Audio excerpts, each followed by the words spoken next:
And we're live. Hello all and welcome, and I'm the realist philosopher. So how y'all doing today? I hope you're all doing good, fine, and well. So we're back, baby. We're back. So I want to apologize to those of you who tried to get on earlier, well, who tried to see the show earlier but couldn't. I couldn't get online.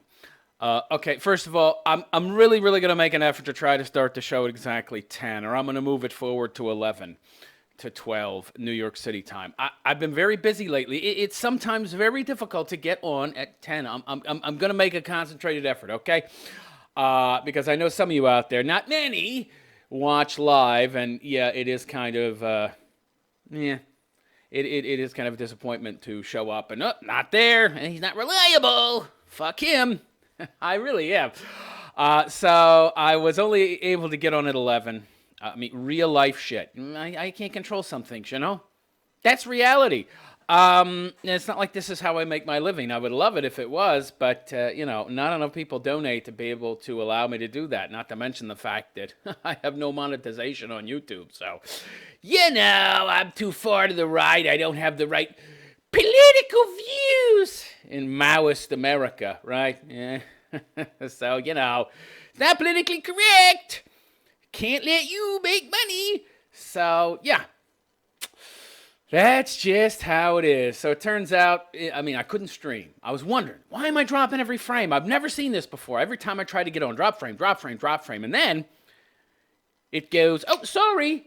You've made too many connection attempts in X amount of minutes or whatever. You can't get back online. And you got to let like 20, 30 minutes pass before you can try again after you make so many attempts. And whatever the reason might be, which it makes no sense because it turns out they were the ones blocking me. So I was like, maybe there's something wrong with my account. So I went, I have a restreaming service, okay? I have a streaming service. It streams. It sends my live stream out to other platforms, multiple platforms. So I went, I checked, and it turns out my account was disabled. Would have been nice for you to tell me. Instead of block me from getting online, and then when I continue to try to get online because you're the ones blocking me, you say, sorry, you can't make any more connection attempts. I fixed the problem manually, and then I tried to get back online, and it said, oh, no, sorry, you can't get back online. We're going to block you again. Too many connection attempts. So I had to wait another half hour, so here I am. 10, 11, 12, so 3 hours late again. 3 hours late. This is fucking, I was so frustrated. Man, oh man. First I'm tired, then too much coffee. So, I'm amped up, man. I'm amped up, baby. I was pissed. I was banging the desk. I was fucking angry. It pissed me off. What's it keep dropping every frame? Oh, they blocked me. But here I am. Finally. God, it's so annoying. I don't give up. That's one thing. I'm a very determined person. So I will keep trying until I either succeed or my head explodes from frustration and blood pressure skyrocketing. Oh, boy, oh, boy, oh, boy. All right, so let's see. The news, by the way, is crazy. I was just going through. So for those of you who don't know how my show works, first of all, I have to do research to find good stories. And generally either an hour or even 2 hours, but it wasn't as difficult today. It wasn't as difficult. So I'm going through social media, and it's like I'm seeing tons of stories. It's like, woo, woo, woo, kid the fucking candy store, baby. Every possible candy that has ever existed or will exist is all there. Couldn't believe all the nutty shit. I was like, holy shit, this is too much. It's too much. For once, it was actually too much news. It was actually too much nutty, crazy shit for me to comment on. I'm bookmarking this, I'm bookmarking that. Before you know it, I got a half a page of fucking bookmarks, and the text is really, really tiny. So we're talking 20, 30 fucking stories, and I'm not done. I eventually had to close it out. It's like, whoa. No, too much. Too much! It's craziness overload. So I don't know how I'm going to address all this stuff because I still got more of my bookmarks. I can only cover 4, at most 5 stories a show, so it's kind of crazy. I'll do my best. I'll do my best for you, my very few fans.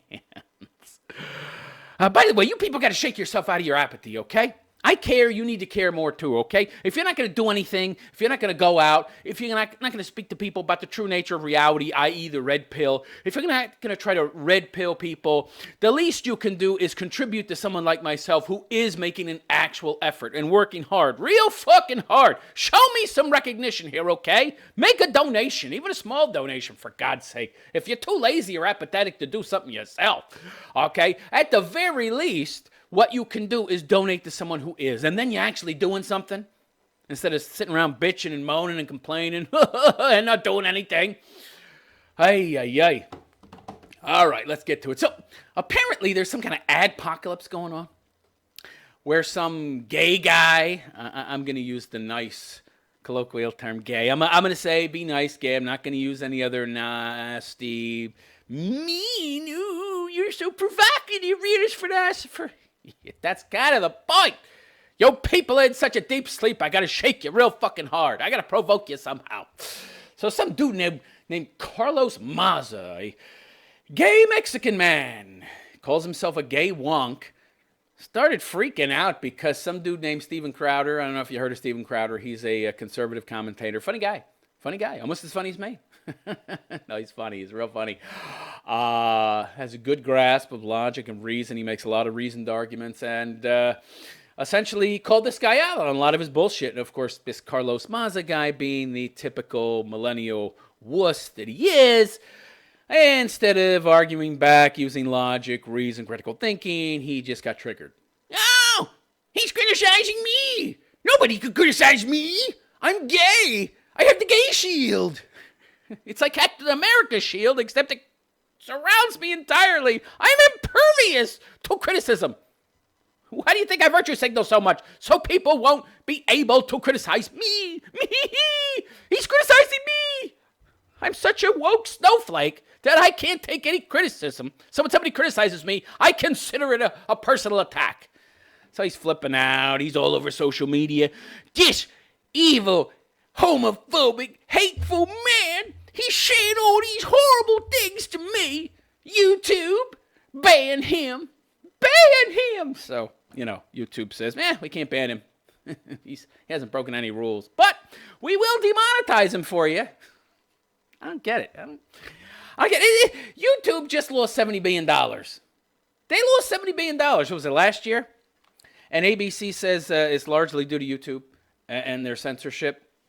And why don't they fire this Susan Wojcicki? I come from a generation when people do a bad fucking job, they get fired. The boss is accountable. It's like in the military. People fuck up, who's responsible? Their commanding officer. YouTube's fucking up, who's responsible? Susan Wojcicki, whatever her fucking name is, Valley Girl, with that horrible accent of hers. Sounds like a ditz. She sounds like a ditz. I'm sorry, but that's how she sounds to me. That's just my view. That's my opinion. Ditzy voice. Susan Wojcicki. Yeah, well, she's the boss. She's the boss. She's accountable. No, I'm a Wayman. Wayman are never accountable. There's always somebody else to blame, not me. So, don't fire her. We can't fire her. She's a Jew, She's a Jew, and she's a woman. Wayman. She's a Wayman and a Jew. Ooh, we can't fire her. My God. So your company's going to go down the toilet. We're afraid our company will go down the toilet if we fire her, so we will keep her on, and the company will go into the dumper. So your fear is going to cause what you fear to come true. It's very interesting. Interesting logic. So you could possibly go into the dumper if you fire her, but you'll definitely go into the dumper in flames if you keep her. Choice would seem pretty clear to me, but apparently not. I'm the only person who can see clearly, I guess. Yeah. Let's keep censoring people. Sure, that'll work. Yeah. Let's be in the business of making ad revenue and then get rid of thousands of people who have hundreds of thousands, and in some cases, millions of subscribers, but let's get rid of them. Aren't you throwing money out the window? Aren't you throwing money out the window hand over fist? I mean, let's be honest here. These big corporations, they make profits in the single digits, okay? These big giant corporations, 2, 3, 4% if they're lucky. Well, you're throwing out $70 billion. You're making razor-thin profit margins, okay? What the fuck are you doing throwing business away? I don't understand. Oh, it's our job to monitor and keep people safe. What are you talking about? People are talking. What safety issue is there? It's not a physical medium, you idiots. It's not your job to keep anybody safe or to monitor or to fucking edit. By the way, you're not a fucking publisher. You'll go around and say, we're not a publisher. We're a neutral party. You're a fucking publisher. You're editing shit. You can post. You can't post. You can post. I don't like your post. That's a publisher. They market themselves and tell Congress they're a neutral party. Right, yeah, because they don't want to get sued, as they would be as a publisher. They'd be getting their asses sued big time for libel and whatever. It's all bullshit. It's total bullshit. When is the government going to wake up and regulate these people? All right?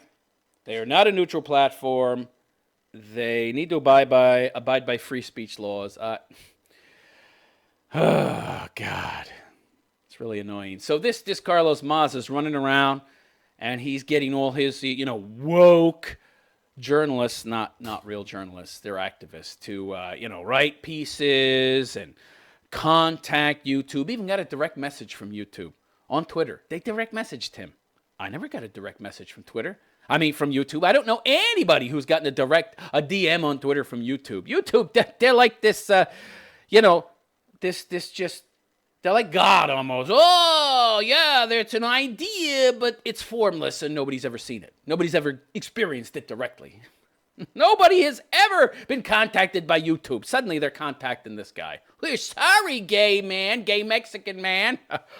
I've got double privilege. I'm gay and Mexican. Oh, wow. Boy, yeah. So I thought that gay people were in a press class. I thought that this gay guy, these gay people were running around talking about how they don't have rights, how they're not equal to cisgendered scum. Yet he can get people demonetized on YouTube by the thousands. And it turns out you've got YouTube now saying that a purge is coming. We're going to be purging lots of channels, or at the very least, demonetizing tons of them. Oh, great. Oh, great, yeah. Slit your own throat while you're at it, YouTube. Oh, because this woke, wimp, snowflake, wuss, Carlos Maza, oh boy, it sounds like a man's name, but he's not a man. He looks, let's check out his picture. Let's see what this guy looks like.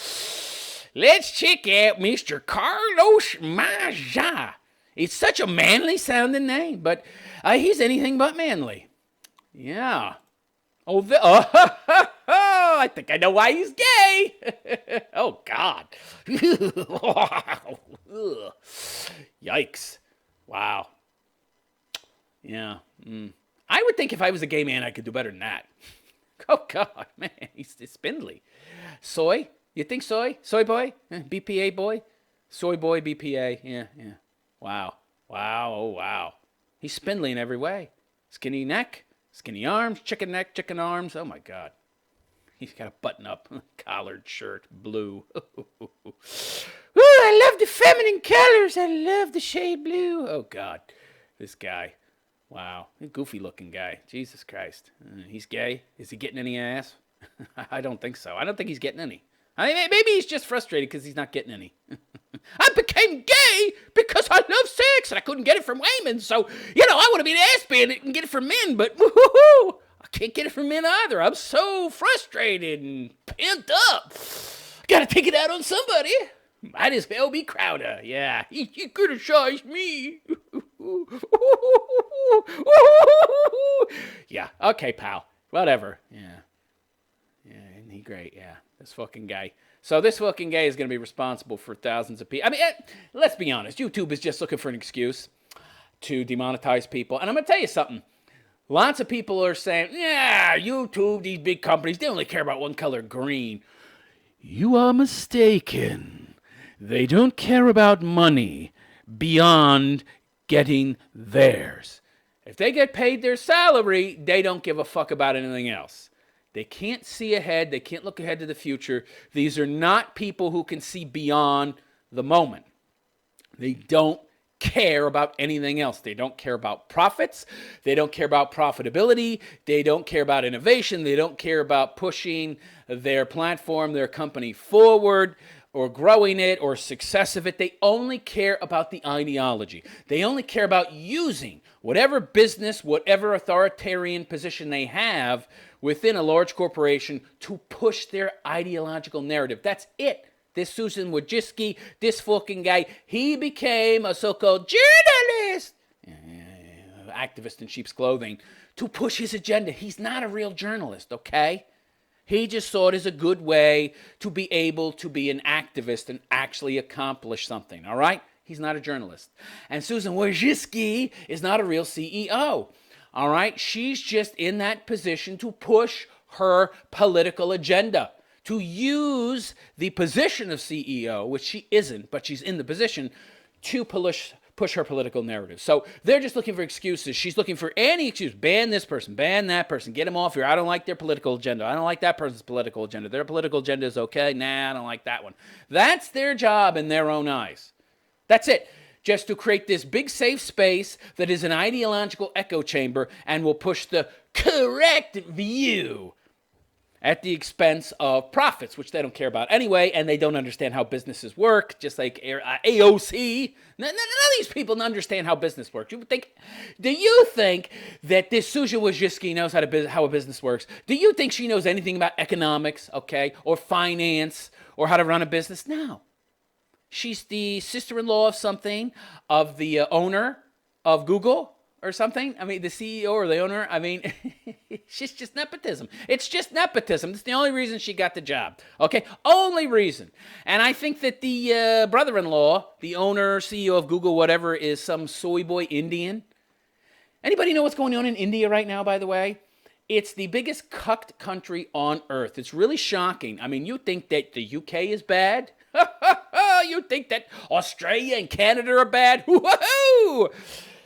It turns out India is even worse. There's more feminism, more cucked simp wimps in India, it seems, than anywhere else. Oh my God, it's crazy. It's crazy. So he's a simp wimp, cucked wussy boy, who is a leftist, a male feminist ally, and he put her in the job to push his political views, his leftist political views, the politically correct narrative. That's the only reason she's there. He don't care about profitability either, And they take it for granted that they're going to continue to be profitable because we is a monopoly. With the help of the government, of course, because monopolies can't really exist in a free market, which, you don't actually have in America. People think you have capitalism and a free market in America. You're morons if you think that, okay? We have a crony system that's not capitalistic at all. It's partially in bed with the government, partially in bed with deep state intelligence agencies like the CIA, and, it's not a free market at all. And then you got goofballs like this fucking guy. Yeah, he criticized me.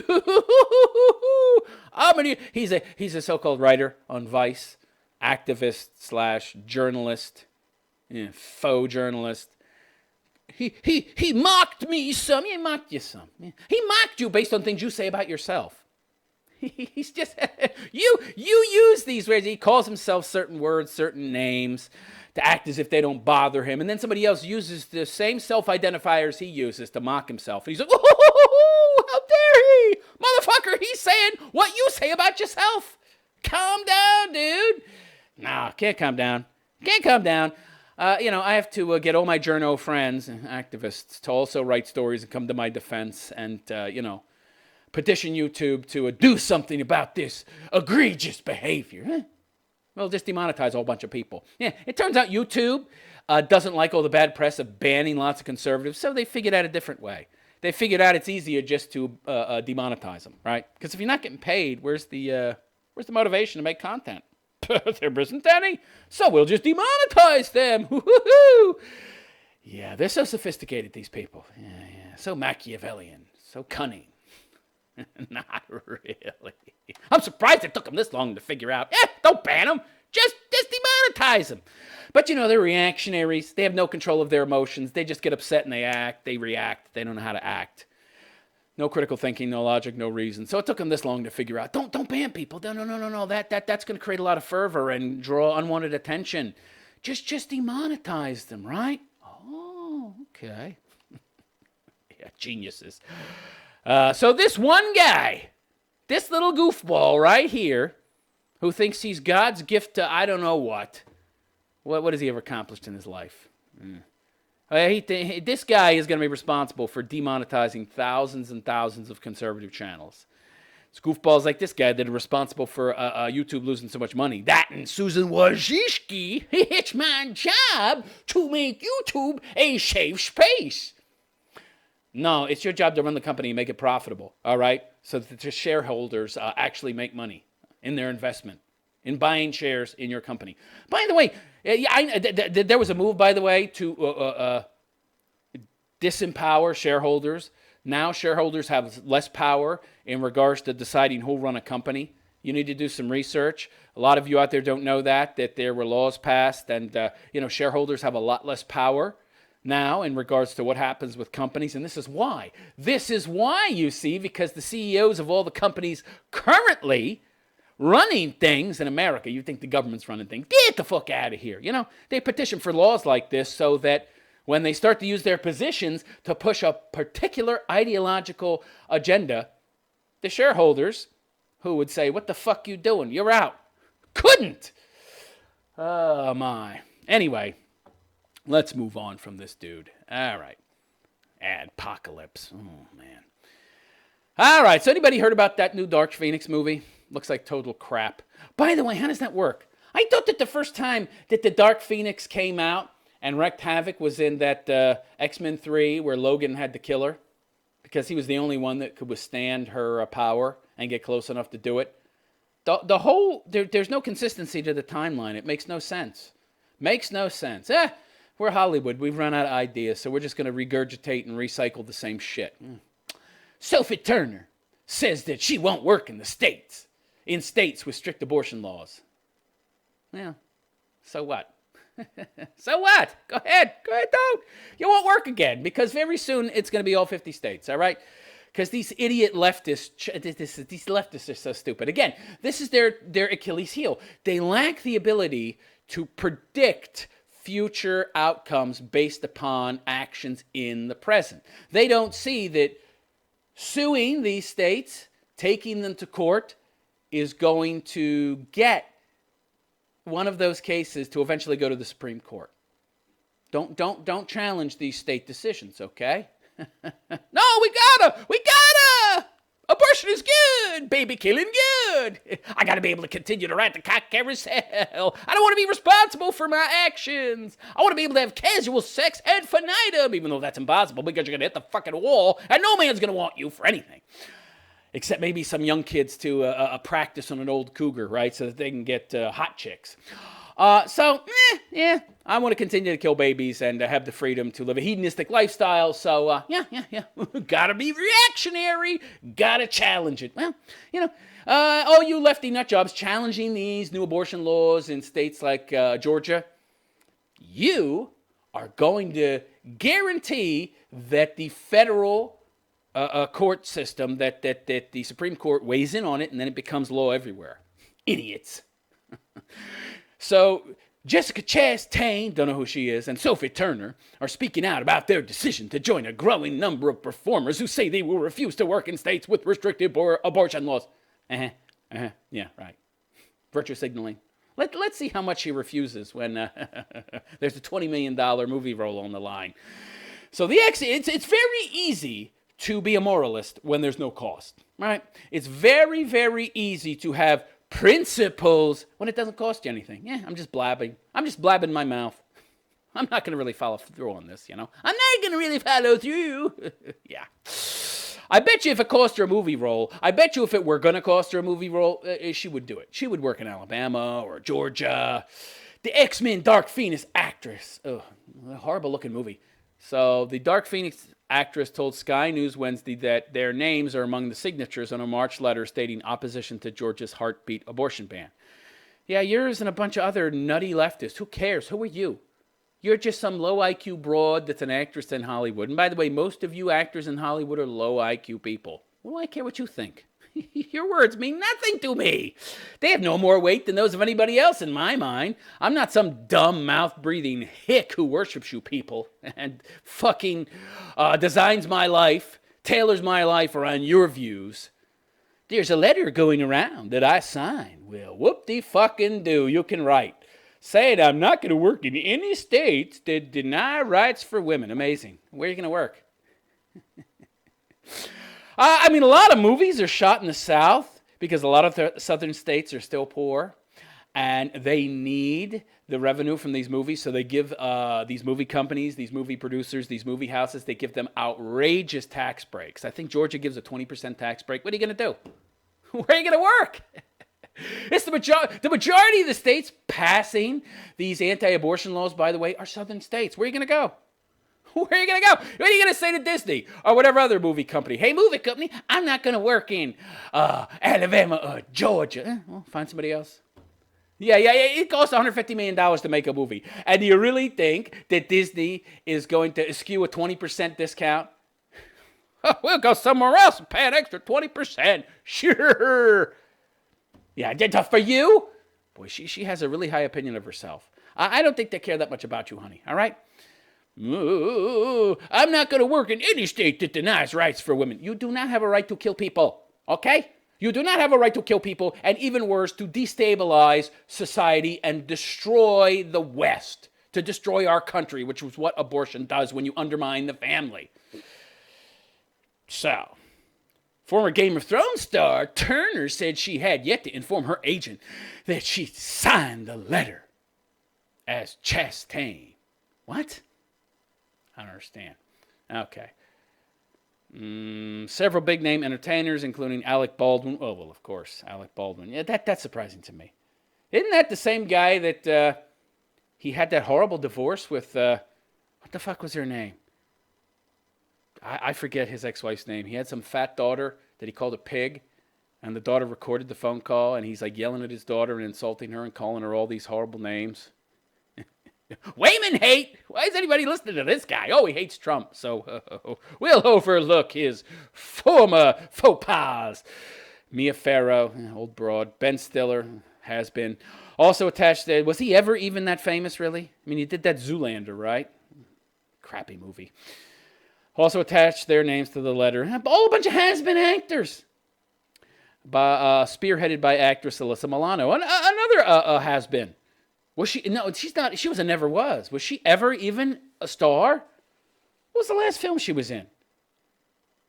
And addressed it to Georgia Governor Brian Kemp.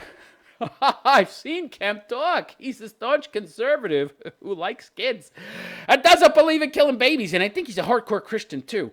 Yeah, I'm sure he's going to listen to you. He thinks you're all a bunch of people that they're sodomites and Sodom and Gomorrah Satan worshipers, okay?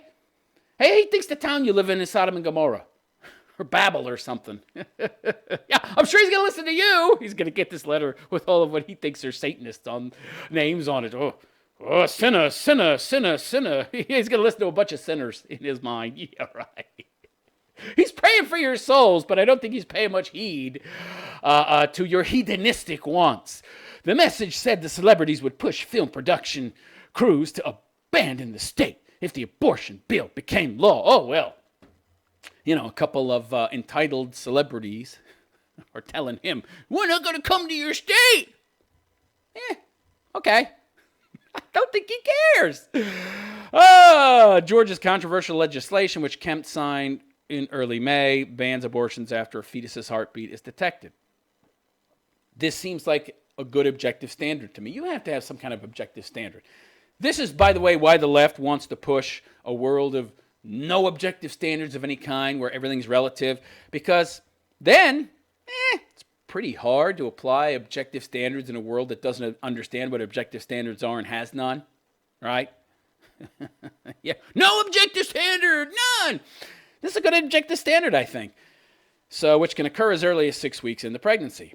I have no problem with this. We have to establish some kind of bar, okay? When can you not get an abortion? 6 weeks seems pretty good. The law is poised to go into effect January 1st next year. Kemp had mocked the reaction from Hollywood. Yeah, he don't give a fuck. Saying earlier this month that Republicans value and protect innocent life. Yeah, in my mind, abortion is murder, but I'm going to give up my morals and my principles for some entitled cunt actress in Hollywood who tells me she wants to continue to be able to count babies. And I'm going to go along with it because I want a little more revenue for my state. Fuck you! That's what he's saying in here. And that's what he ought to say to your face, all right? Conservatives and people in general that are normal and not deranged like these leftists need to start standing up to these people and using the same weapons against them, the same kind of hyperbolic, crude, abrasive speech that these people use. Fuck you! If I was Kemp, that's what I would say. Fuck you! Fuck you, fuck you, and I would be totally unapologetic. Other major film studios and media companies have also threatened to boycott the state over the abortion law. Who cares? Who cares? Netflix chief content officer Ted Sarandos said if the legislation should go into effect, the company would rethink our entire investment in Georgia. Yeah. See, they've gotten used to getting their way, right?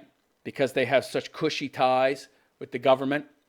At least the federal government, but they're finding that on the local level, it's not quite so easy.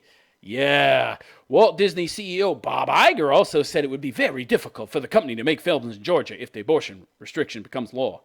It's already become law. What do you think? They got to reverse it for you, Mr.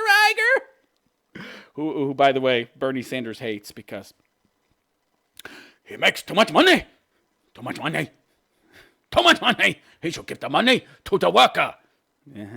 Bob Iger don't work. He's not a worker too. He makes too much money to be labeled a worker. And we have identified and defined workers as poor people. I see, Bernie. Nice way to create class division there where there previously would have been none. Yeah, I don't care. If I was this guy, I wouldn't care. Tell them to go fuck themselves. You're not going to come here. Oh, well. Oh, well, it's going to cost you, not me. It's going to cost you more money. You got to spend 20% more. You got to spend more money somewhere else. Go ahead. Go ahead. Won't affect me.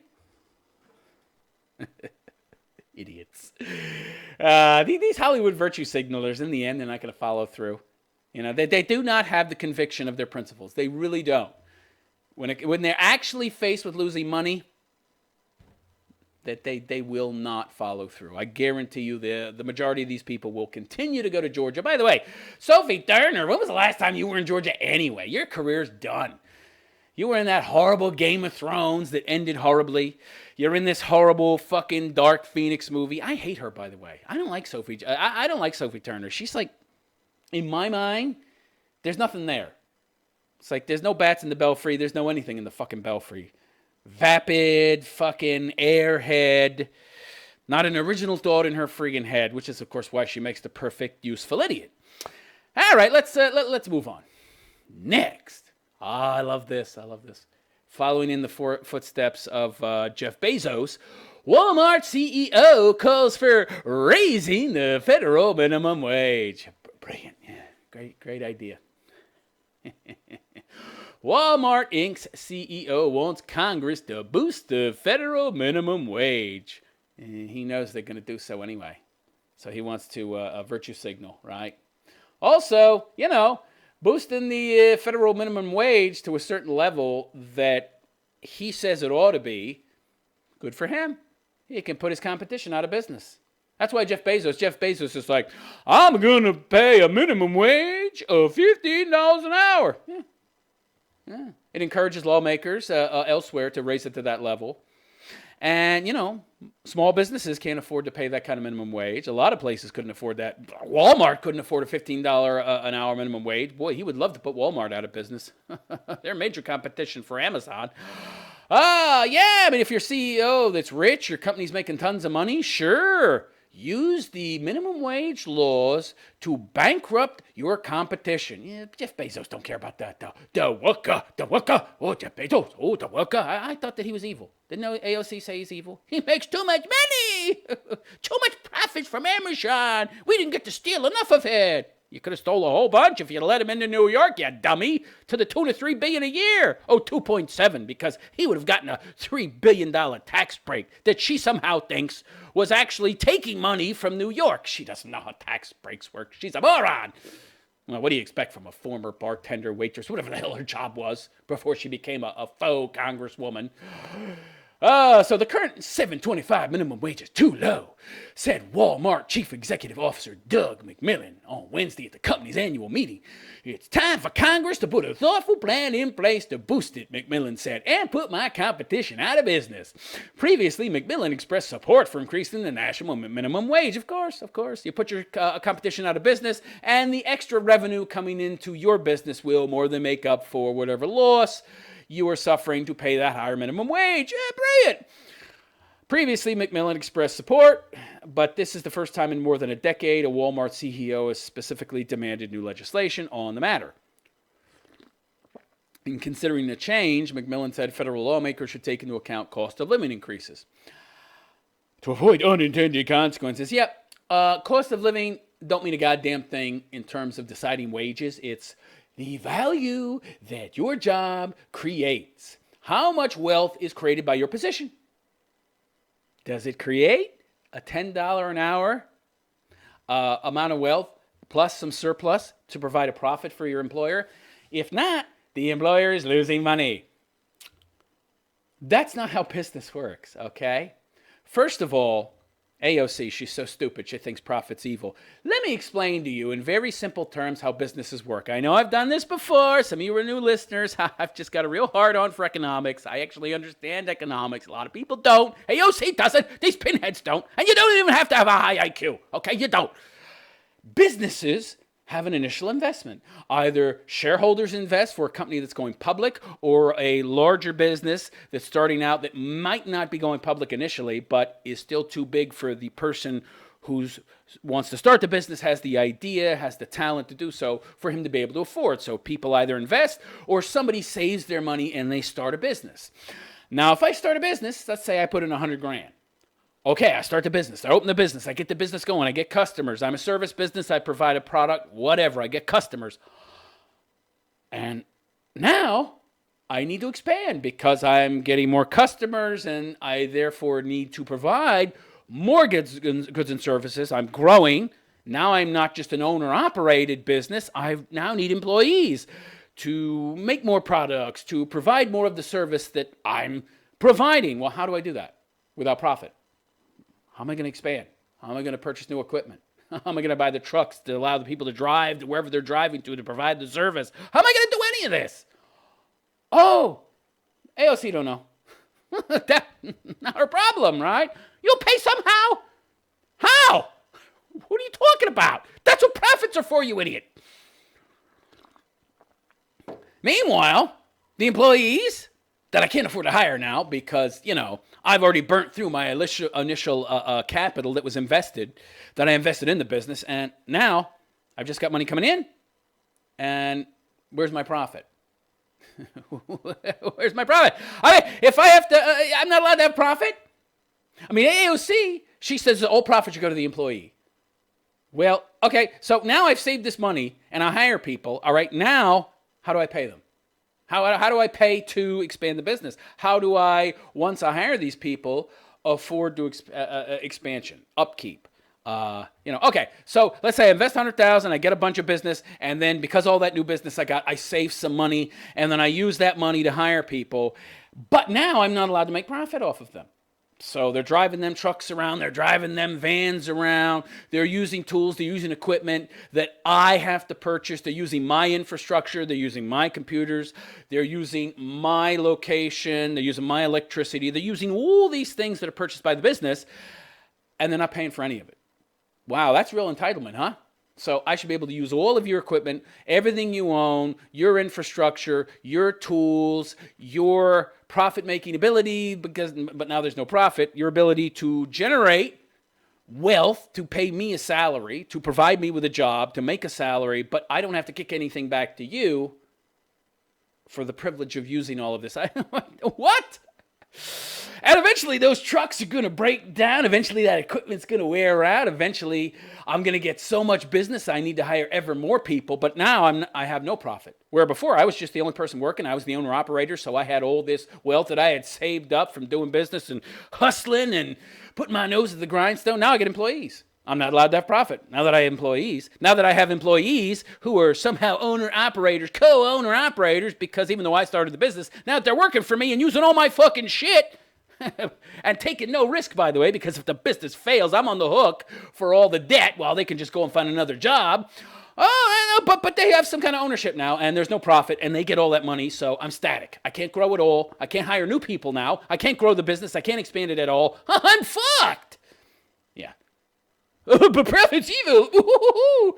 Yeah, former bartender. You need to go back to bartending, sweetheart. You have no place in government. And that goes for most of the people in government right now. All right, so Walmart has raised its starting wage several times in recent years to the current $11 an hour. But that's still below rivals like Target and Costco. And Amazon, who said last year it's would start advocating for an increase in the minimum wage, which hasn't changed since 2009. Right, because Amazon wants to put Costco and Target and Walmart out of business or increase their operating costs to the point where they're not able to provide as good a service, as many products. They lose business. Amazon gains business. And Amazon's operating costs and their overhead is lower than all of these places that have brick and mortar locations that they have a lot of overhead that is required to maintain. So, yeah, they can't really compete with Amazon if Amazon starts lobbying to get the minimum wage raised to such a high level. I mean, it'll start to eat into their profits so much, there won't be enough profit to maintain the overhead, to maintain the establishments, the brick and mortar establishments that they have, to grow, to expand, which is what Jeff Bezos wants. But people don't understand that, of course. They're idiots. We got to raise the minimum wage. It doesn't matter if the job they're doing creates the requisite amount of wealth to even pay their salary. That's irrelevant. They need X amount to survive.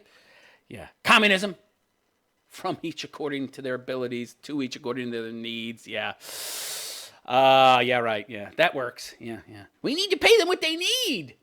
No, you need to pay them what they're worth. You don't need to pay them what they need. If you pay people what they need, they're not going to be incentivized to develop skills and human capital that will actually earn them what they need.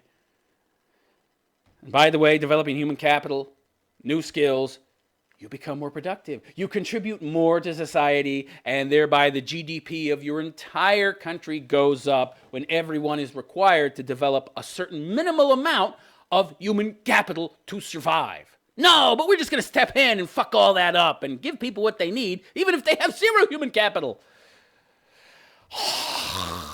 It's clear by our actions and those of other companies that the federal minimum wage is lagging behind. Yeah, like you give a fuck. McMillan said before Walmart shares an employees' annual meeting. With 1.5 million employees in the U.S., Walmart's stance on labor issues can often influence broader American workforce trends. It's unusual for Walmart, which has weathered criticism for years over its treatment of workers, to wade into the broader national debate on wages. But it has precedent. Former CEO Lee Scott said in a 2005 speech that minimum wage then was out of date with the times.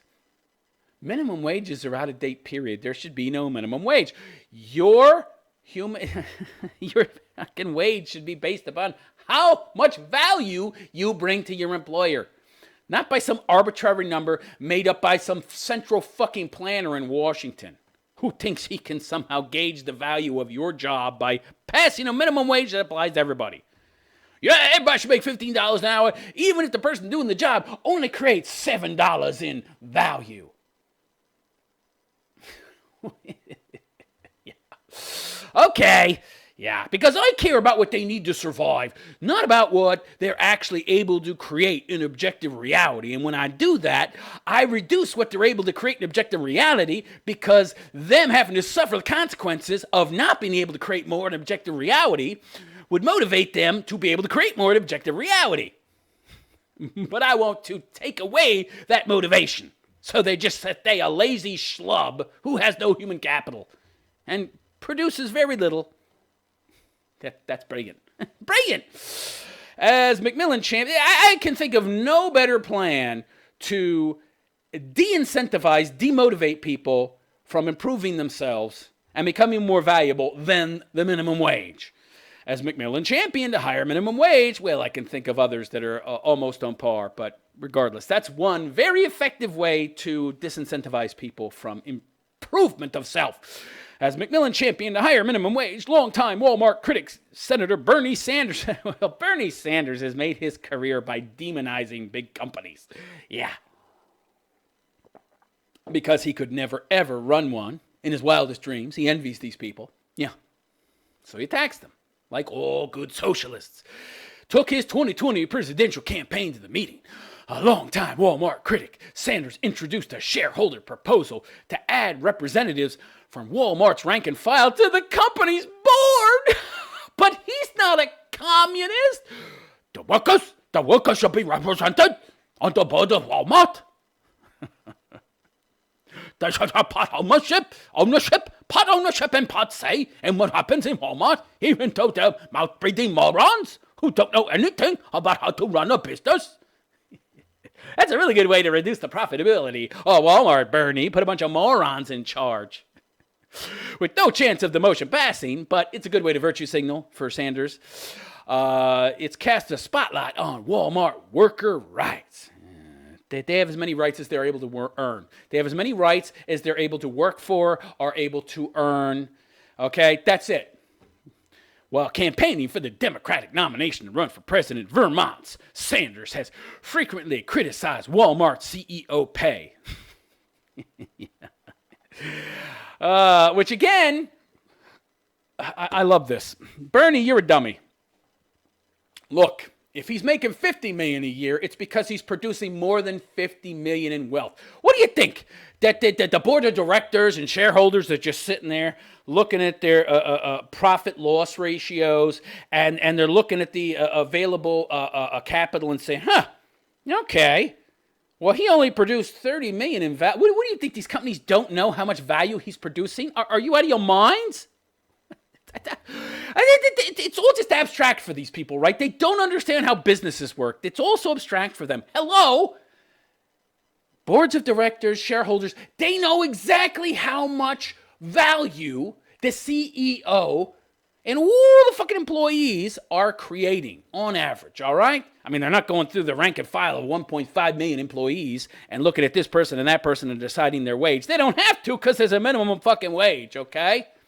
If there was no minimum wage, you would actually have something like that, and then that would incentivize more people to work harder and develop more human capital so they can make more money. But let's just pay them all 15. No personal responsibility or accountability at all for their lack of making the proper choices, right? For their lack of personal responsibility to date. Yeah, they just huffed paint fumes in high school and barely got their high school degree. Learned nothing, did nothing, but they get $15 an hour. Yeah. They don't get it.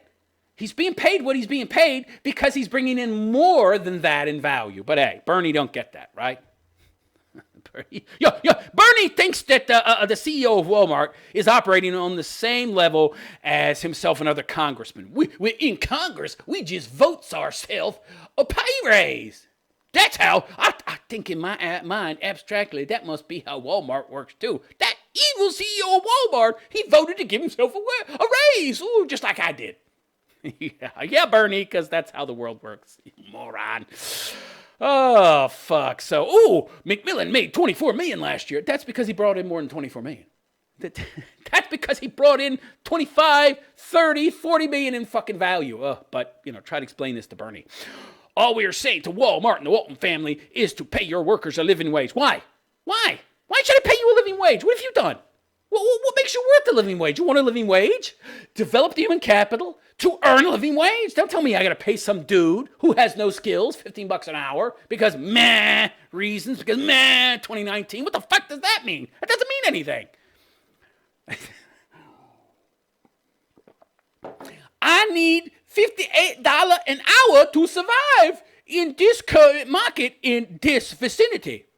Oh, okay, well, then I should pay you $57 an hour. To mop floors! Monkeys can do that shit. I saw a monkey once wearing mop shoes. And essentially the guy would roll the ball along the floor and the monkey would chase the fucking ball. And as he was chasing the ball, he would mop the floor. Pay the monkey $57 an hour. Sure, why not? I mean, really? This is the philosophy of socialism. You pay people what they need. All right, you pay by need, not by merit. Right? Yeah, that's the slacker's dream, isn't it? I need to make X amount to make ends meet. You got it, slacker. Yeah, Kramer would love this system, right? Ay. And the living wage is $15 an hour. It's $15 an hour. Well, why not 20? Why not 50? Why not? Target has said it will reach that threshold by the end of 2020. Well, sure. Once inflation catches up, right? Once you've devalued the currency to the point where $15 an hour is like $7 an hour 20 years ago, sure. Okay. It's great. Ah, boy. Lovely. Let's move on. Well, it's fun making fun of these lefty idiots, these socialists, in regards to their total lack of understanding of economics. It's tiresome. All right, let's see here. Oh, boy. This is just tiresome. This is not going to be fun. Margaret Atwood says it's a form of slavery to force women to have children they can't afford. Really? What's with all the single mothers out there? They're having kids they can't afford, but they're affording them because of the state. What's she talking about?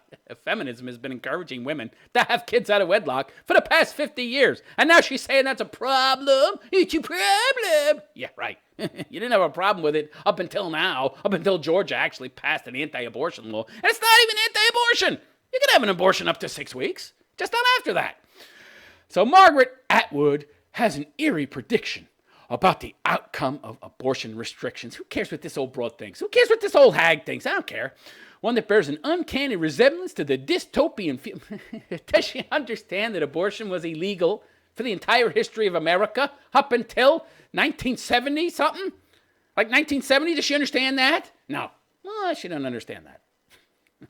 We've got lots of history to tell us that this dystopia that she's talking about won't come about. But of course, they don't teach history anymore, or logic or reason, how to use inductive reasoning, deductive reasoning. So yeah, okay, people will believe this woman.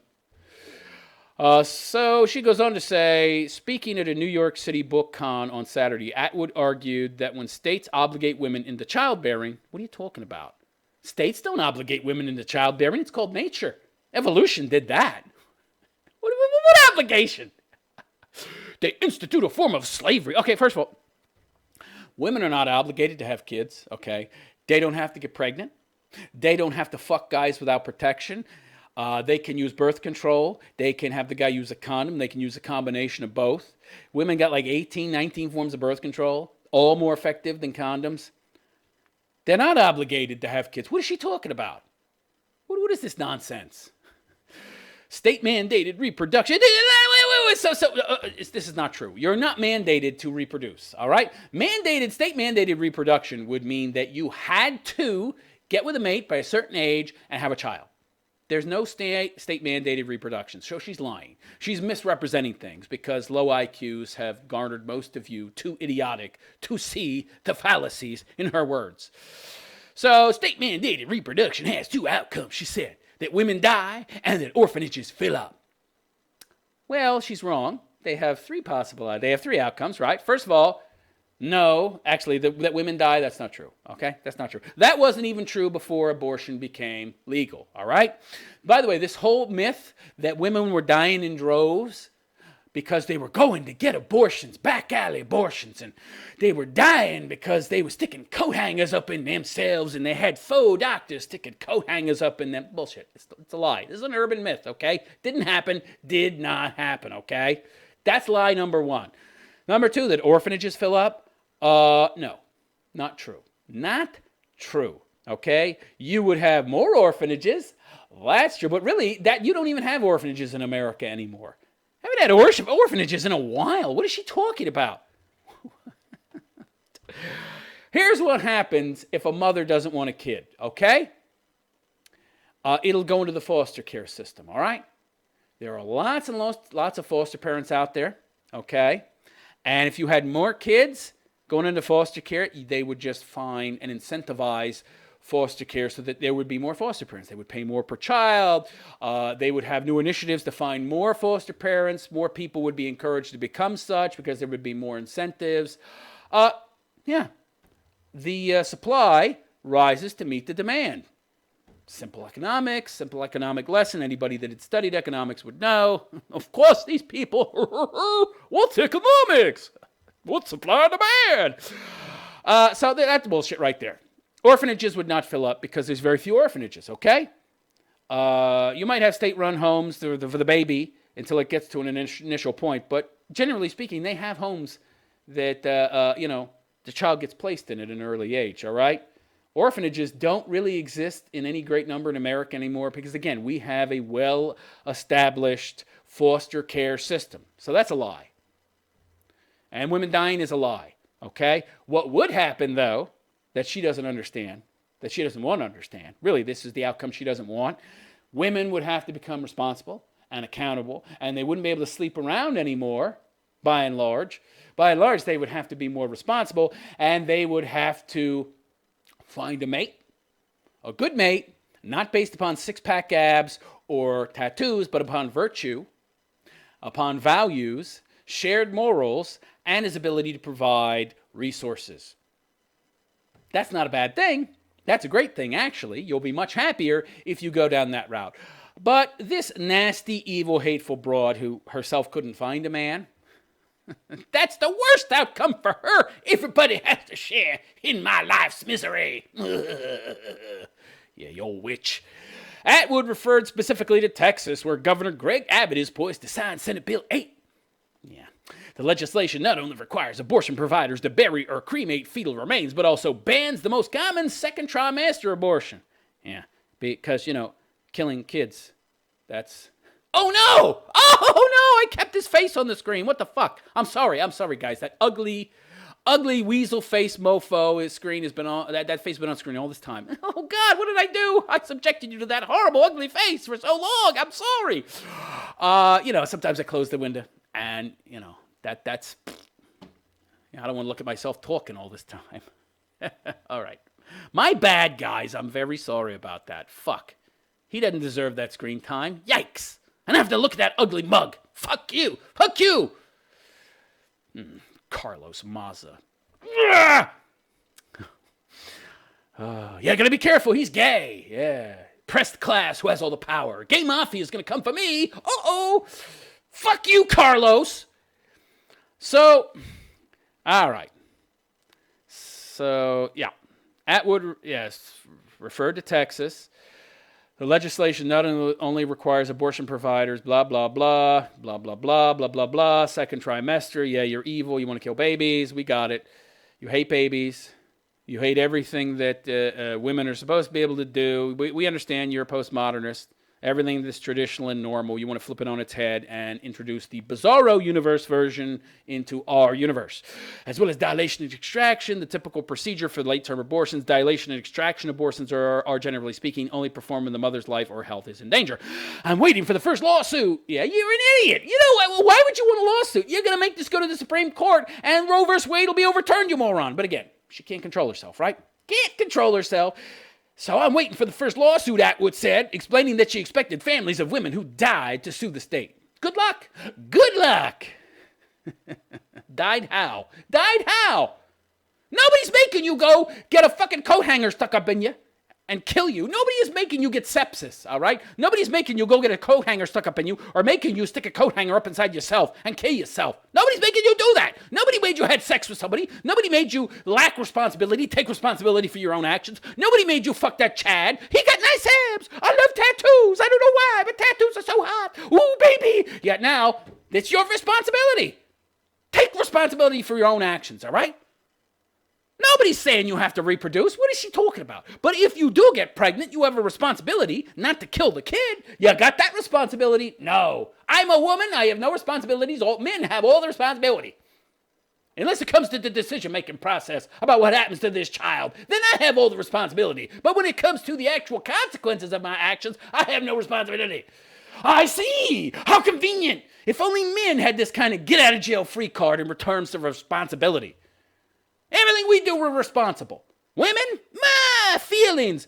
Man. Man? Woman made me do it. It was women's fault. You're going to jail for 20 years, pal. I don't buy that. It must be great to be able to blame everything on the opposite sex and get away with it. That must be wonderful. So she explains that I'm also waiting for a lawsuit that says if you force me to have children I cannot afford, you should pay for the process. Who's making you Why are you pregnant in the first place without a man? Look, if you marry a guy and have a kid and the guy dies or something, you're not a single mother. You're called a widow, okay? Single mothers are something very specific. Single mothers are irresponsible women who choose not to have fathers for their children, have babies out of wedlock, and avoid marriage or any kind of serious relationship to instead suck off the teat of the state. That's very different from a widow, okay? And the mindset and the character and the judgment of such a woman is what, to a large extent, plays a part in how poorly their children develop, and which is why so many of the kids of single mothers go on to be drug addicts, alcoholics, and, in general, delinquents who later go on to commit a lot of fucking crimes, okay? So yeah, we want to de-incentivize that. We do. We want to de-incentivize that. It's bad for society, not to mention how it destroys the ability of these women to actually have a pair-bonded, long-lasting, stable relationship, okay? Yeah, but she don't like that because she never in her wildest dreams could get a man. Let's take a look at this broad in a second. All right, so yeah, I should have to pay for your bad decisions. I love this. So it's not her fault. I have no responsibility. I got pregnant. But you making me stay pregnant, ooh, you're the bad guy. You mean requiring you to take responsibility for your actions and bear the consequences of them is bad? You gotta love the lack of consistency here and the total lack of logic. Texas fought a war on abortion across access. Texas's long-fought war on abortion access correlates into two trends that bear out Atwood's theory. Okay, so this is a pro-Atwood bullshit piece. I'm going to stop right there. This is nothing more than propaganda and lies. Not a real fucking journalist. This is not a real journalist. This is just somebody who is a fucking handmaiden, hand-bearer, fucking... I hate this shit. I hate these journos, these fake journos, these activists who are nothing more than, people who are advocating for and trying to deliver a certain political message, right? And they'll carry the water for people like this broad, this Atwood broad. Let's take a look at this broad. I think we'll pretty well understand why she holds the view she does. The view she does once we get a look at her picture. Yikes! Holy shit! Okay, so not to be mean or anything, but I think she's hideous. I think she's very unattractive. I know she's old, really old, but yeah, I don't think there was ever a time where this was a good-looking broad, okay? I think I saw some pictures. She was never attractive. So look at her. What is she wearing, a muumuu? What is that, a muumuu? It's like a big fucking full body length coat. Isn't that called a robe? Isn't that the kind of thing you wear around the house? So she doesn't give a goddamn about how she looks. She's not attractive. She's not married, I don't think. And there's no way. Probably has a lot of cats. Got me a lots of cats. Woo! Yeah, gee, it's a mystery why she holds such views, huh? Yeah, right. Oh, boy. Yeah. Interesting view she has of the world. Interesting view. What a dopey broad.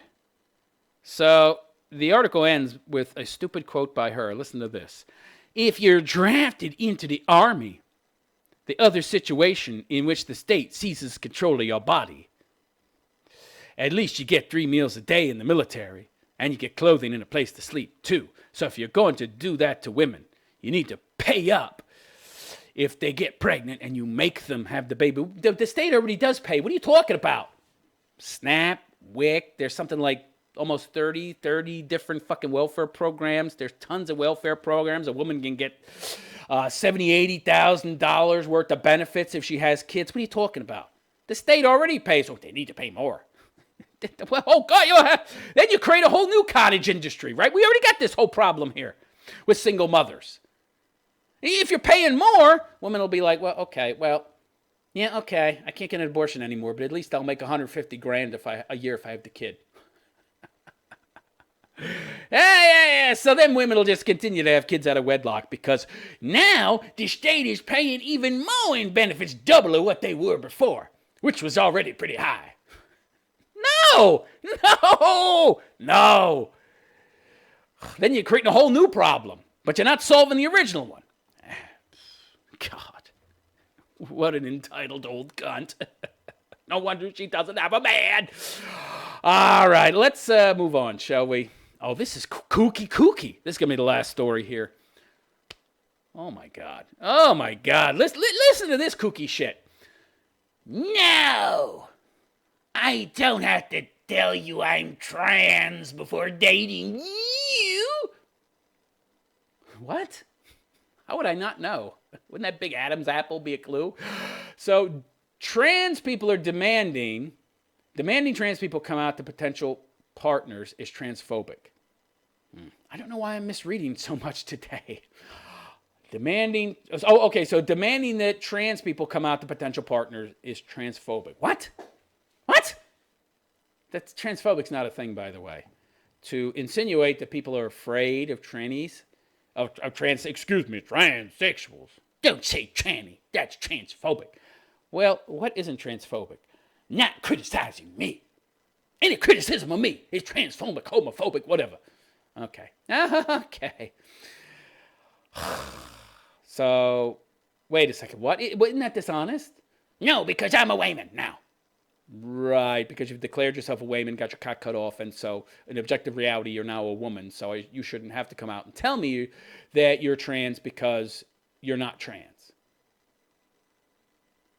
So it's not important for me to know that you were trans, that you were once a man, because now you're a woman, so the past doesn't matter. Well, wait a second. If I asked you about your past, you're not going to tell me about your past? Or you'll tell me about your past, but you won't tell me whether you're trans or not, because that's not important. I don't need to know that. Really? Isn't it something like a 42, 43% suicide rate for these people? Isn't transgenderism a mental disorder? And I don't care what the DSM-5 says. I don't care if those virtue-signaling pinhead psychiatrists and psychologists removed it from the little DSM-V that lists all the mental illnesses out there. You're mentally ill if you're a dude that thinks you're a broad, and vice versa. So I don't need to know that you're a nut job. I don't need to know that you're a freak and a nut job. By the way, wouldn't I find out? I mean, I remember I saw a photo shoot once of one of these trannies, and I looked at it. I looked at the big gaping hole that the plastic surgeon, whatever, tried to make look like a pussy. It didn't look anything like a pussy. I've seen quite a few of them, and it just looked bizarre. I mean, I knew that wasn't right, so what am I not going to know? What is this? Okay, in 2014, Jennifer Loud, a 26-year-old Filipino woman, was brutally murdered after having sex with a U.S. Marine. The Marine in question, Joseph Scott Pemberton, strangled her until she was unconscious and then proceeded to drown her in a toilet bowl. Understand? Wait. He had sex with her? How did he not know? I don't understand. Okay, granted, I've seen some of these trannies and they're reasonably passable, but if you have any real experience with poon, you're going to recognize pretty quick that that's not a poon. I guess maybe he did, or she told him after the fact. This, by the way, might be a good reason to tell people before the fact. Somebody might strangle your ass to death. Oh, no. They shouldn't do that, so I shouldn't have to tell them. They shouldn't be doing that. People shouldn't be committing crimes, so I shouldn't have to do anything to stop myself from being a victim of a crime. This is your typical feminist view of the world, right? I shouldn't have to worry about getting raped. Rape is wrong. I should be able to walk around naked, and nobody should be able to touch me. I should be safe. Well, what is all this should? Should is an aspect of idealism, all right? This belief that the world is mutable, that the world is changeable, that you can make the world some kind of idyllic utopian place where there's no predators, no prey. That's not reality. I don't want to live in reality. I believe that reality is what we make it. You keep believing that. Hey, you go ahead. You walk around naked in New York City at 2 o'clock in the morning. When there's virtually no one on the street except the criminals and the dregs and the bums. See how long you survive, moron. Understandably, this crime triggered a lot of outrage. But while some were outraged over the horrific nature of the crime, many others were outraged by a different detail in the story. I doubt that. I doubt that very much. This is just the left-wing liberal media trying to paint people on the right or try to infer that people who aren't liberal nut jobs are somehow trans haters. I very much doubt that very many, if any, people were expressing outrage over the fact that this person didn't tell the person who perpetrated this crime that they were tranny. Of course, we're going to classify their disagreement with this person's decision not to disclose their trannydom. We're going to classify that disagreement as outrage. Yeah. Because, we're really the opportunists here who take any opportunity we can to paint the other side as evil, even if it's at the expense of some poor dead dude. Excuse me, broad. Tranny, whatever. No respect for the dead. That was because Jennifer Loud had done the unspeakable. She was a trans woman and had not disclosed that information before having sex with Pemberton. I love the entitlement. This is so great. I saw an episode of Law and Order SVU a couple years back before I stopped watching the show because it became so woke and feminist and man-hating in nature, where some dude got charged with a crime. He got charged with lying. He was telling women that he was like the president of a university, and they were banging him so that they could get their kids into that university. But he was really just the janitor there, and he happened to have the keys to all the doors, so he fooled these women into believing he was somebody who had a lot of influence. Hilarious that he could get them into that university. And then they turned around and charged him with a crime. Because lying to a woman to get sex with her is a crime. Isn't this the same? I'm sorry. She's lying to him to get sex with him because he wouldn't have had sex with her if he knew the truth. It's the same goddamn thing. I love the double standard. Okay for me, but not for you. And this has become law in some places that if you lie to a woman to get sex with her and she finds out, she can charge you with rape. So this horrible gold-digging creature is only sleeping with me because she thinks I'm a doctor, and I told her I'm a doctor, but I'm really a janitor. And now she's going to charge me with rape. But trannies, they should be able to lie to get sex with a man. Yeah. So in the minds of many cis people, when they say cis people, what they really mean is cis scum. Her death was the price she paid for not disclosing her trans status. Of course, nobody ever said that. People likely criticized, and people did, criticize this man, pretending to be a woman, for not disclosing this. That is in no way, shape, or form excusing this guy's actions. They're just saying that the he, pretending to be a she, bears some of the responsibility for this occurrence because they should have disclosed this. They should have disclosed. They didn't. Something that, by the way, if a man did that, would be a crime. But there's no double standards in the law. Everybody's equal. Here are some of the comments on CNN's Facebook page when the story broke. As a trans man, I run into this attitude all the time. I constantly hear cis people raging about how a trans person is lying. No, you don't. If they don't come out to a potential partner before dating them. Pemberton himself, claimed that he felt like he was raped because Loud did not come out to him. Yeah, you women are running around saying the exact same stuff. You don't understand. These people who you're saying are raging they're recognizing the same double standard that I'm seeing, and that's why they have a problem. They want you people, you leftist nutjob scum, to adhere to your own fucking principles. They want you to adhere to your own rules. They don't like these double standards. They don't like when you say it's okay for me to do it, but not for you to do it. They're seeing your hypocrisy, and them pointing this stuff out is them calling you on your hypocrisy, and obviously you don't like that. Obviously you do not like that. Their argument is that they aren't attracted to trans people. Right, because you're not a woman. So they should have a right to know. Yes. Yes, they have a right to know the truth. Oh, well, by that same argument, a woman doesn't have the right to know what I do for a living. And if I lie about my job, well, if I misrepresent myself to be something I'm not, you don't have a right to know that that's what I'm not. Of course, in their very skewed, warped view of reality, you are whatever you think you are. Well, I think I'm a doctor. You don't know that I'm not. I think I'm a doctor. It's not true. I'm not a doctor, but I think I'm a doctor, so I must be a doctor. And if I tell you I'm a doctor and I bang you, and you later find out I'm not, well, you can't complain because I identify as a doctor. It's crazy, crazy. These people view transness as a mere physical quality that they just aren't attracted to. Right, but you people believe that if you identify as something, you are that. But transracialism is not a thing, right? Because it shows the absurdity of your transgender argument, right? The issue with this logic is that the person in question is obviously attracted to trans people. No, they're not. Some of these trannies are passable and look like women. Or else they wouldn't be worried about accidentally going out with one. That's a stupid argument. That's not an argument. No. You have to know somebody's a tranny, okay? If you're not attracted to trannies, you have to know it's a tranny to begin with. What they're saying is that essentially, you must be attracted to trannies because this person's a tranny. But I don't know they're a tranny. Oh, God, this is so stupid. So these people aren't attracted to trans people because of some physical quality. They aren't attracted to trans people because they're disgusted by the very idea of transness. Yeah, because you're not a woman. And vice versa. A woman pretending to be a man is not a man. And they can't get hard-ons either. What do they have, like a little pump? They pump up their fake dick or something? I mean, their inverted vagina, however that works. Oh, my God. I mean, this is so cuckoo.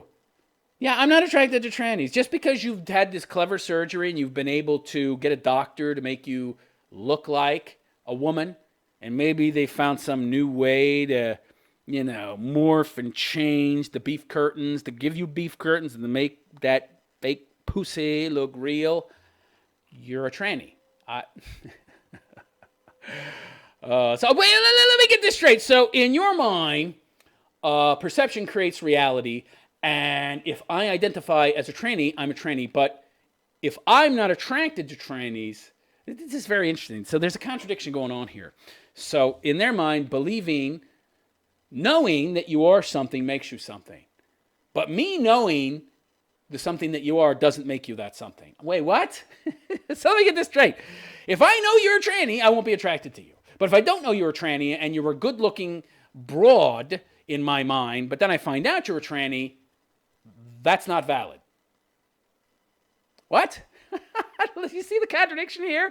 So I believe I'm a tranny. I believe I'm a Wayman, so I'm a Wayman. Okay? So what I think, what I feel is informing and creating my reality. Yet, but in the same way, but this is actually not the same way, as we're actually talking about truth here. But if I know the actual truth about what you are, which informs my actions and my view of reality, and that then leads me to not be attracted to you, that's not valid. That's not valid. Wow, really? So your view of reality based on a lie is valid. But my view of reality and how it informs me and my actions and my thoughts based on truth is not valid. That's very interesting. Okay.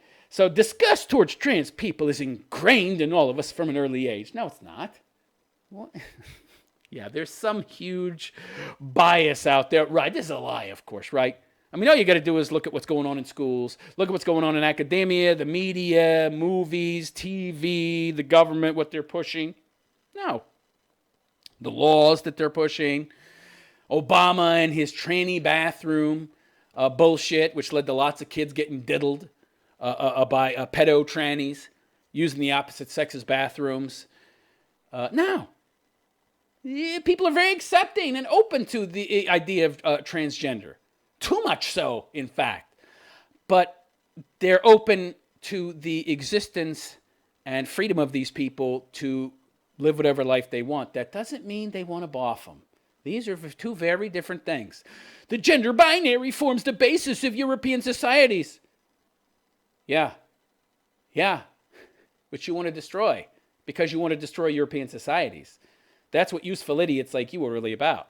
And trannies and gays and lesbians and feminists and other supposed oppressed minorities have all been co-opted into this intersectional army to destroy European society. It establishes that there are men and there are women. It doesn't establish that there are. Reality is not created via your perception. Perceptions are an intake tool. They're not an output tool, okay? There's no establishment going on. Read Aristotle. Law of identity. A thing is what it is, and it cannot ever be anything else than what it is. If you're a man, you're a man. You cannot be anything else other than a man. Okay? If you're a piece of granite, you can be nothing else but a piece of granite. Even if you heat that piece of granite up and turn it into lava, it's still granite. You are what you are. You cannot be anything else. Nor can you be two things at the same time. Law of non-contradiction. I mean, has anybody ever studied logic and reason? You can't be a man and a woman. And you can't be a man and then become a woman. You're a man if you're a man. Yeah. Logic. Oh, we don't want to discuss logic. Logic is white supremacy. We need to get rid of logic. It represents white supremacy. And no, it is a way for people to see the bullshit of your very contradictory narrative. Yeah, there's men and women. It's established. And each has a specific role. Notice the language. Yeah, it's established. It's not an actual objective fact because objective reality doesn't exist. It's just something we established through our view of things that we've been taught. Yeah, where do we get those views? From reality. For the gender binary to have power, postmodernism, oh boy, it has to be rigid and inflexible. It doesn't have to be, it is. For the laws of thermodynamics to have power, they have to be rigid and inflexible. For the laws of physics to have power and be viable and true, they have to be rigid and inflexible. Well, we will make them unrigid and flexible. No, the laws of physics you can't change. And you can't change the fact that a man is a man and a woman is a woman. Thus, from the day we are born, we are taught to believe in a very static and strict form of gender. We're not taught to believe that. That's just what it is. That's like saying that we're taught to believe that physics is static and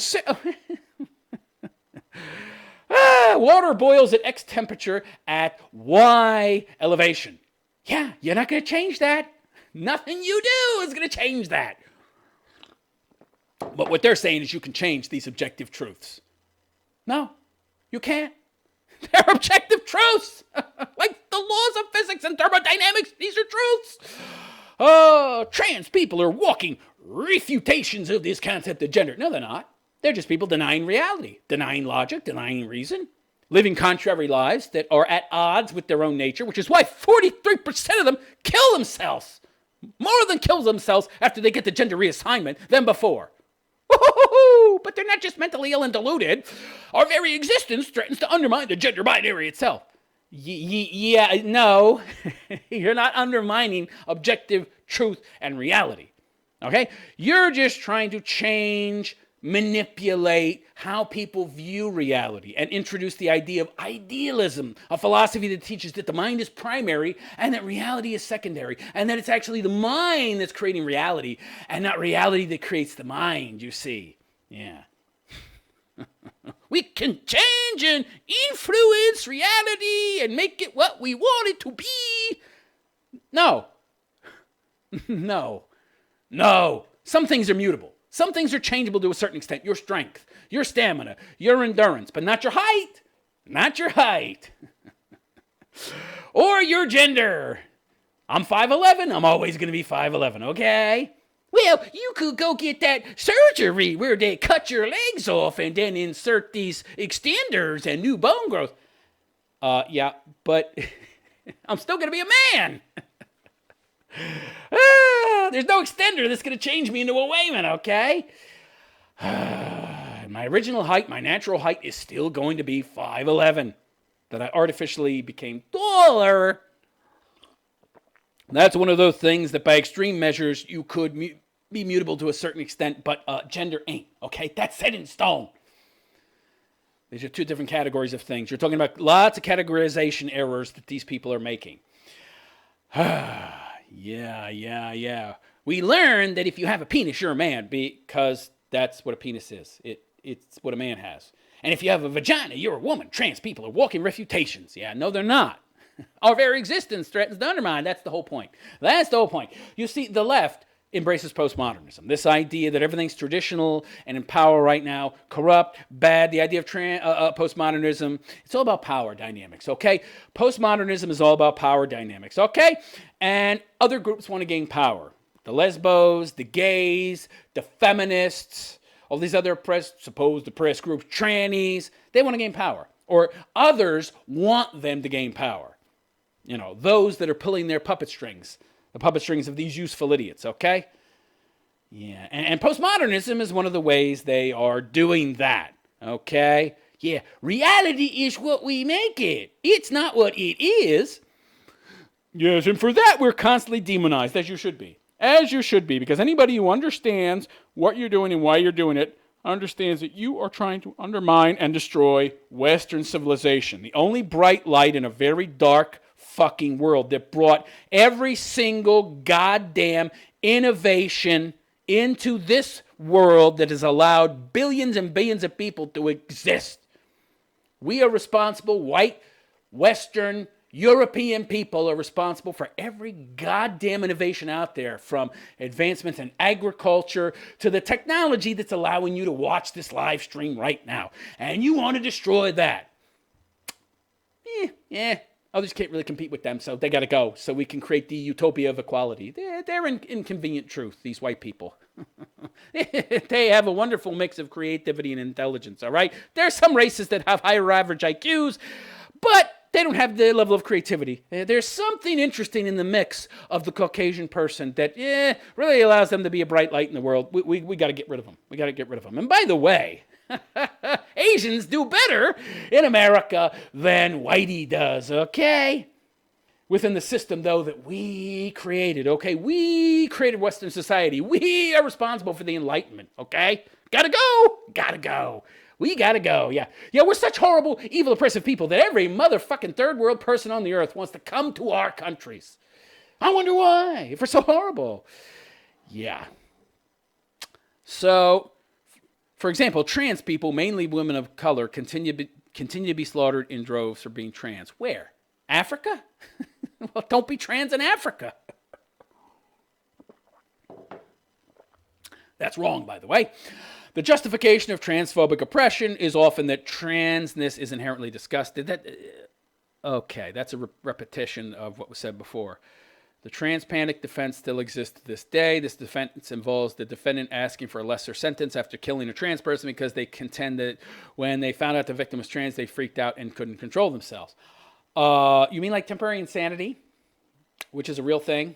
And this defense, in my mind, holds water because, most men hold dear their masculinity, and the idea that they just boffed a dude would cause some of them to go nuts temporarily. Seems like a perfectly viable defense to me. Meanwhile, you got women running around getting no jail time for raping young boys. Do you have a problem with that? No, I hate men. I see. It's so crazy. It is so crazy. Yeah, you don't have to tell people you're trans before you have sex with them. But if you get fucked up afterwards, you're not responsible, even though you could have avoided getting fucked up by telling them you were trans, and then they wouldn't have slept with you to begin with. Lovely. Again, just another example of women, and now faux women. And of course, this is, feminists, of course, would, agree with this. And they're cutting their own throats also, by the way, creating women that they can't compete with. Trannies get more preferential treatment than real women. Okay? Because they're not only now identified as women and have all the rights and protections and privileges that women have, but they're also trannies. So they've got that extra oppression box that they can tick. You women, you're creating a whole subclass of women you can't compete with and who have more rights and privileges than you dummies. They don't get it. They don't get it. I love it. It's great. Yeah. Intersectionality is going to be the doom of the white, Western, privileged Waymen. The black ones too, probably. Yeah, you're going to be displaced by your so-called intersectional allies like the Muslims. They're going to make you wear burqas and hijabs, big giant body-length trash bags. Oh, but they're the enemies of Western culture and the evil patriarchal white male just like we are, so we'll create this unholy alliance. Yeah, yeah. The enemy of my enemy is my friend. They're not your friend. They're not your friend, okay? You'll find that out once you've defeated the evil white patriarchal male who has given you the best life on earth. Yeah, idiots. You're gonna pray for white patriarchy once the Muslims take over, all right? Morons. Stupid feminists. Stupid trannies, too. Good Lord. And I love how these people try to speak for the whole community. Oh, represent all trans people. Why don't we go talk to them? Filipino woman. See if they agree with you. Excuse me, Filipino man. Oh, that's right. This is the dead person, Jennifer Loud, that died. So who's this talking? I don't have the author's name. But it's a tranny, of course. Yeah. Tranny here that thinks it's perfectly okay to lie to people because now I'm a Wayman. I shouldn't have to tell people how I became a Wayman, that I wasn't always a Wayman. I should lie to people. Yeah, lies are okay because there's no such thing as truths or lies because everything's relative. And if I believe it's true, then it's true. And reality is mutable and relative. So what we believe is actually truth. Oh, yeah, this worldview isn't going to cause any problems, even though it's causing tons of problems now. Yeah. All right, I think that's about it. I'm going to end the show on that note. And for those of you who think I'm an horrible, evil, transphobic, homophobic, fucking A. I'm sorry. I've had multiple cups of coffee and I have severe cotton mouth. Okay, so for those of you who think I'm transphobic, homophobic, horrible, evil, bigot, scumbag, you can go. You don't have to watch anymore. But if you appreciate the logic, the reason, the insight that I bring, then please consider donating. TheRealistPhilosopher.com/donate. That is my website. Find a lot of useful info there, all my contact info, all the platforms I'm on. And you can make a donation. I really could use your help because, I'm not a communist. I'm doing work here. I'm working here. I'm producing content that you're enjoying, that you're watching. Some of you are watching it on a regular basis and you're contributing a big fat 0. Is this the white supremacist symbol? Why is this a white? I thought this meant okay or 0. 0. It could also be okay, but now it's white supremacist. How did it become white supremacist?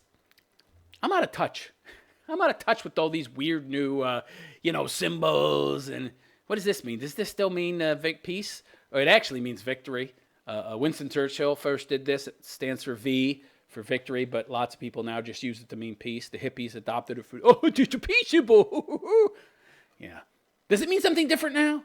Everything's got to be different. Everything's got to be co-opted. Everything's got to be taken and changed around. Anything that exists in traditional popular culture, that's a popular cultural trope, it all has to be co-opted and flipped around and made into its bizarro opposite self, right? To displace and destroy the current paradigm, the current oppressive group in power, so you can replace it with another oppressive group that wants power, which would be the left in this case. Which they already to a large extent have because they've employed these tactics very well, very effectively. We need to start using their own tactics against them, okay? Absolutely, positively, which is why I'm here, all right? I'm speaking, baby. I'm speaking in a loud voice. And yeah, I'm provocative. Yeah, that's right. Too many of you have become apathetic, sitting there eating your Cheetos, falling asleep on your lazy boys, watching your fucking ESPN, which has now become highly fucking PC with their Wayman fucking commentators talking about hockey that before they got hired, they had never watched before, and they're only there to virtue signal and push a fucking PC leftist narrative. Yeah. I don't care. I just want to sit here and be left alone. As long as it doesn't affect me personally, I'm able to come home and eat my Cheetos and watch ESPN, which is littered with fucking PC bullshit. I don't care. I do care. And if you want to be able to actually think you're doing something and actually do something while continuing to be able to eat your Cheetos and be largely apathetic, then you donate to somebody like myself who actually does give a fuck and is working hard to try and wake you people up out of your fucking apathy. You're all asleep. So many of you are asleep. You don't know what's going on. My life is fine. Doesn't affect me. Right, it's affecting others. It's going to affect you soon enough. Once it's affected everybody else you don't give a fuck about, then it's going to come to your doorstep. And then you're going to wish you had stood up for all those other people who it did affect. Like I'm trying to do. The red pill is a state of being awake and perfectly aware of the reality that you exist within and the truths of that reality. That's what I'm trying to do. I'm trying to red pill as many of you as possible. I'm trying to wake you up to the real nature of reality and what's going on so you can see past this postmodernistic, cultural, Marxist, relativistic, idealistic bullshit. This solipsistic nonsense that they're trying to push on you as actual reality. You got to see through that to what's actually real. That's what I'm trying to do. That's my mission, and I hope some of you appreciate it. I need your help, guys. I need your friggin' help. I need you to donate, okay? How can I effectively... YouTube. Oh, you're on YouTube. You're on YouTube. Very effective. Not really. Not really. They censor a lot. And by the way, my YouTube channel has been essentially deranked and in a way shadow banned. I haven't gotten any new subscribers hardly. I was getting plenty of new subscribers, then it stopped. I was getting views stopped. New subscribers stopped. They're clearly shadow banning me. Okay? They've got that fucking algorithm. It records a transcript of every word I say. If there's problematic speech, censorship time. I need to be on other platforms. Many of these other platforms are paid. I want to start a radio station, bitches. How am I going to do that? That's very expensive. We'll just pay for it yourself. Oh, that's easy to say. That's easy to say. Then you tell me to pay for it myself, and then you listen. Come on. So you want the red pill to spread. You want people to become awake and aware to how reality really is so that they can take the correct and necessary measures to right the failing ship, as it were, to get things back to balance. But you don't want to do anything to help bring that about. Well, then how's that going to come about? Well, I'm just going to cross my fingers, but do nothing. Right? Do nothing, yeah. Apathy. Apathy means you are the ally of the left. They want you to do nothing. They want you to be this uncaring, apathetic schlub that doesn't do anything, doesn't fight back, doesn't contribute to those who are trying to be warriors and fight back against these leftist scum. Well, congratulations. You're the ally of the left when you have that attitude. All right? That fucking simple. There's a cost. There's a cost. Be it a cost in your private life, consequences for your work, your business, or a monetary cost. If you want to affect change in the world, you're going to have to give to people like myself who are doing so. Now, the left sure does. Feminists make billions a year. Billions a year from their lies. Meanwhile, I'm selling the truth, and not very many of you are buying. People like lies. They like lies more than truth. Truth is inconvenient. You don't want to face the truth. Shoot the messenger, right? But feminists peddle lies and feel-good bullshit. Let me support you. It needs to stop. So I need your help. If you can afford to donate, you got to do it. You got to be, because what choice do you have? Very soon, the world's going to be the kind of place where you don't want to live. Okay, where you don't want to fucking live, all right? Why do you think I got out of the West? It wasn't 100% monetary business reasons, believe me. I already saw the way the winds were blowing 12, 13 years ago. I got the fuck out. You're going to have to get out too if you want to live a life that you're able to be yourself, have your own views, have your own opinions. Otherwise, you're fucked. And then you're going to wish that you would help somebody like me who's actually trying to change things for the better. And if you're going to take the kind of opinion, you're just a money grabber, you don't care, look at you want money, it's called reality, Pinhead.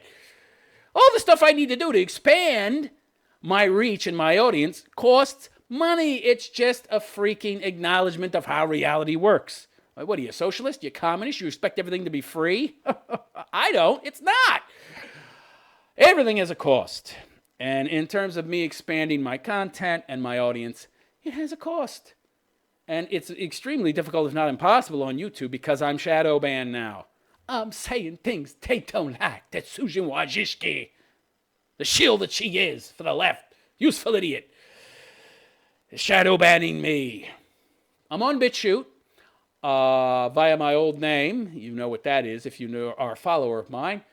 I think I changed my name on BitChute. I might change it back. I thought about going to Minds. They have a 15-minute limit on videos, though. I guess I'll have to do a lot of video editing to fit videos on there. And I'm on DLive right now. By the way, those of you watching on DLive, I don't see your comments during the show, but I look at them after. If you want to make a donation on DLive, you can do so. And any comments you make along with a donation, I'll respond to in the next show. And also, guys, there's many ways you can contribute. Patreon, Subscribestar, Tippy Stream, which allows you to contribute via PayPal. It's very simple. It's a one-step process. You just click on my avatar, use PayPal. That's it. So there's many different ways you can donate. You'll find them all at therealistphilosopher.com/donate. And again, if you are ingesting my content, you should be donating. It's a necessity. Absolutely, positively. You want my audience to grow? You're going to need to help me out. It's really that simple. And if you can afford to do so, you should be doing so. Okay, it's that simple. If you know the truth, if you're red-pilled, you have an obligation to help others see the truth. All right? We do have some responsibilities in this fucking world. All right? It's that simple. Unlike the feminists who want no responsibility or consequences for their actions at all. Your lack of action also has consequences, especially if you see things for what they really are and actually are red-pilled. Alrighty, that's about it. This show's gone on long enough. I apologize again for the lateness. I fixed the problem with my restreaming software, so hopefully this won't happen again. And I'll be able to start the show at the regular time from 10 to 11 a.m. New York City time. If I have a problem making it again tomorrow at that time, I'll change it from 11 to 12. We'll see if it continues to be a difficulty. I.e., real-world concerns, business interfering, and I'm getting home too late to start it at 10. We'll see. Anyhow, I'm going to end on that note. If you'd like to talk to me directly... Oh, shit, you can't see my email. Let me put that up in the fucking corner here. There we go. Admin at therealistphilosopher.com. That's admin at therealistphilosopher.com. While during the show I'm very comedic, I try to be entertaining and have a sense of humor.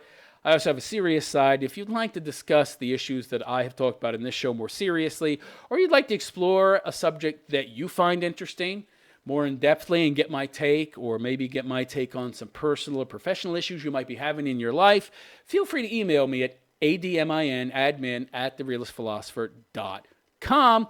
We can talk via email, maybe set up a time to speak. If you don't like talking live on the show, I can record it. You can be on the show. And whatever issue you might be having, no doubt it's shared by a bunch of different people, and my insights on it could be aidful to them. So appearing on the show, you're doing a good deed for others by getting them exposed to my views on the issue as well as helping you.